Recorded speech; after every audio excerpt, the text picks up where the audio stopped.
Afterward.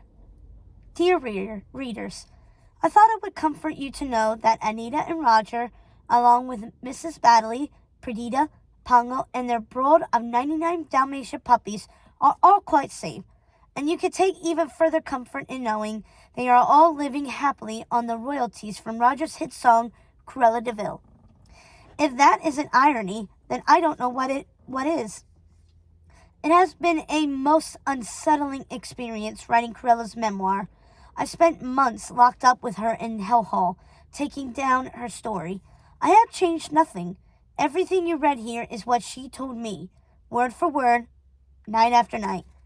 I listened to rants and ravings and suffering through her fits of endless, terrifying laughter. Hellhole is a cold, eerie place that lives up to its name. That is where Cruella DeVil now lives, locked away by her mother, who scarcely visits. Lady DeVille's old head housekeeper, Mrs. Webb, watches over her. Cruella's mother was horrified that fateful night at dinner, when Cruella shared her plans to make a coat out of Dalmatian puppies. But even more terrifying to her mother was the scandal Cruella caused. You might recall that photo in the papers of Cruella with bloodshot eyes full of hate and fury. Her mother felt she brought shame on her family, not to mention her social standing, so her mother had her locked away with a spider. I have often wondered if Cruella really hated Mrs. Webb from the moment she met her, like she claims. Somehow I doubt it. Don't mistake me, Mrs. Webb is a cold woman. Cruella's descriptions of her are not exaggerated. For the record, the woman reminds me, too, of a sinister spider. But I can't help wondering if Cruella's current circumstances have clouded her memory of the woman. Still, even the most austere of women eventually reach their breaking point. To quiet her ranting, Mrs. Webb felt it would help Cruella if Cruella had the opportunity to tell her side of the story. Mrs. Webb had read the previous books in my villain series and thought I would be the right person to transcribe Cruella's tale, and so I came to Hellhole. It is not my place to tell you what to think of Cruella DeVil and the events that led her to be locked up in Hellhole, but I can tell you this. I listened to her story, and I felt sorry for her. And for a moment, just a moment, mind you, I finally came to understand why she wanted to kill those puppies, and why she still wants to this day. I've spent sleepless nights wondering how things could have gone differently for Cruella.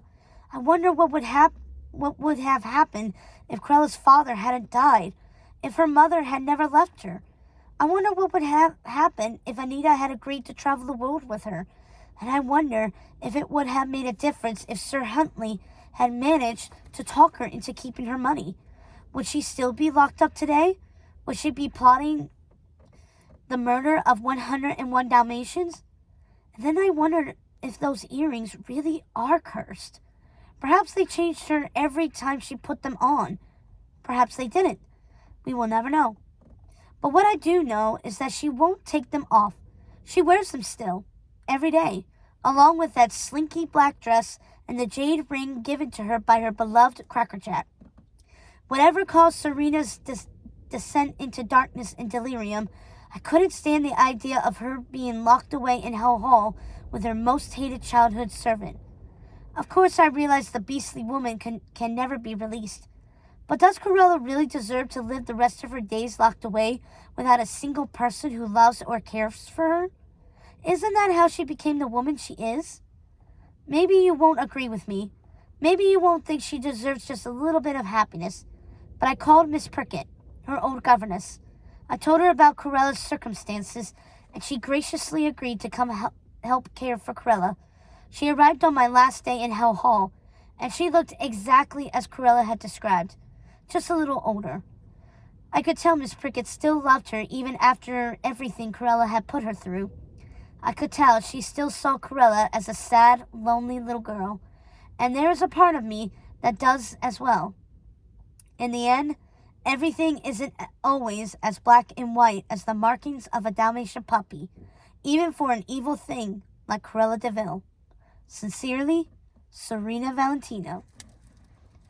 And that is the end of Evil Thing, a tale of that DeVil woman. Thank you again for joining me on this very long journey of a crazy wild woman. Whew.